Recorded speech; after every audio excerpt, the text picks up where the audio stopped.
Can you tell us about working, about how you came to work at Eveleigh in the beginning?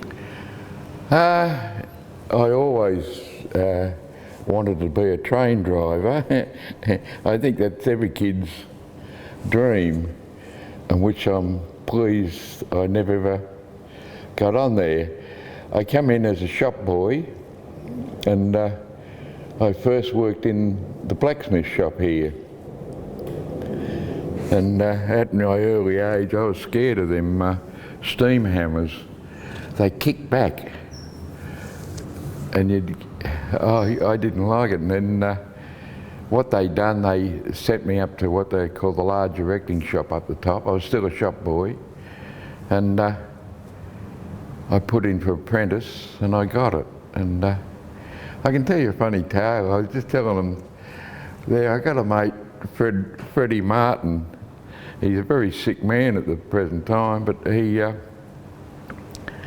we used to have to go and get the coke of a morning for the cooking the rivets. Well, we'd get in some terrible blues. We'd get in fights up there, all the apprentices. Anyway, we had this manager, Bill Driver, not Bill Driver, I got that wrong, Futural. We got us all up there, and he said we were all a bunch of louts. We couldn't do anything unless we were all in a gang. We couldn't fight on there. And the next thing, Freddie said, "Come on." He offered him outside. And Freddie got along with him pretty well after that. Oh, that's so funny. Because I know that in one of the areas they had a boxing ring for a while. In one of the local, but actually what I was going to ask you about was, as a boilermaker, you were telling me before what it was like in terms of how noisy it was. Can you tell me about that in the boilermaker rooms? Yeah, well, if you could, I wish I could, you should have taken photos when you're young.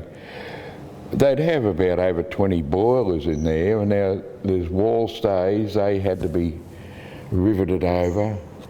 The tubes, they were all beaded, and they were done with the rattle gun, like a rivet gun. They were small but more noisy. Well, you can imagine there was about 50 of people in there, and that's what they were doing all at once. And the only thing they give you, you used to put bits of waste in your ear. You never ever got. And it took years before they give you earplugs. They were no good. They used to draw on your ears, So you took no notice, and well, it definitely ruined my ears and a lot of others.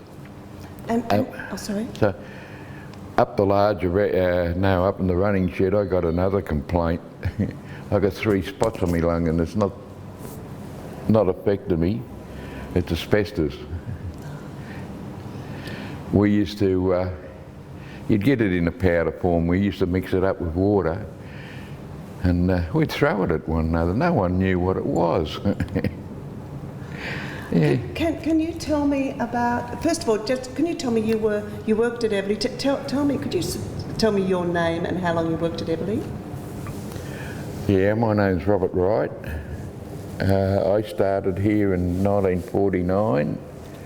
And I left in 1989. Yeah. And you were telling me about your role with the picnics. I used to organise the picnics. I thought they were very good family days. That we used to go to Bronte for a long while. We had running races, and I brought in the idea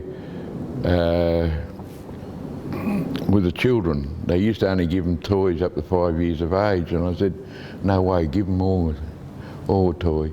I said, even when they're 8 years of age, they just don't understand. So they got that and plenty of milk.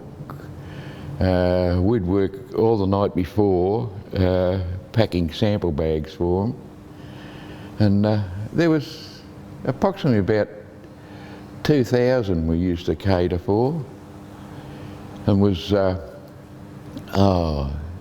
Eater peanuts, Allen's lollies. It hasn't skipped me mind. And did all the families go, like, it was a day that everyone loved? Yes. Yeah, they all had a good time. Especially the one we went to, El Blanco, isn't it? Yeah, the one with the dancing stallions. Everyone showed up with that. Just about set me broke. And did they pay to go to the picnics? Yeah, well, everybody worked on the railway who was involved in a picnic had to pay for the day. We used to get a few that they'd challenge you, or we used to say, well, you don't want the day off, they'll send you to either Chalora and they'll make you work for it. And or they'd come across and pay the fee, you know, which they got. They didn't have to go to the picnic, but they got a free travel pass and the day off. And for a lousy $10, it was. Sounds like a good deal to me. Yeah. And just finally, Bob, can I ask you, when you think back at 40 years, an incredible amount of time spent here in this gorgeous place, what's your main memory of your life, your working life? I'm just trying to. It was. I never liked bosses. We had some hard ones, you know, and well, you made the day of it trying to keep out of trouble, but you'd do a bit of trouble, you know, trouble. But it was a hard job. It was a hard job. Heavy. And can you describe a bastard of a boss? What sort of person? You don't have to mention names, but the sort of thing of a bastard of a boss. Who would that be? What sort of person? Oh, the one over the carriage works.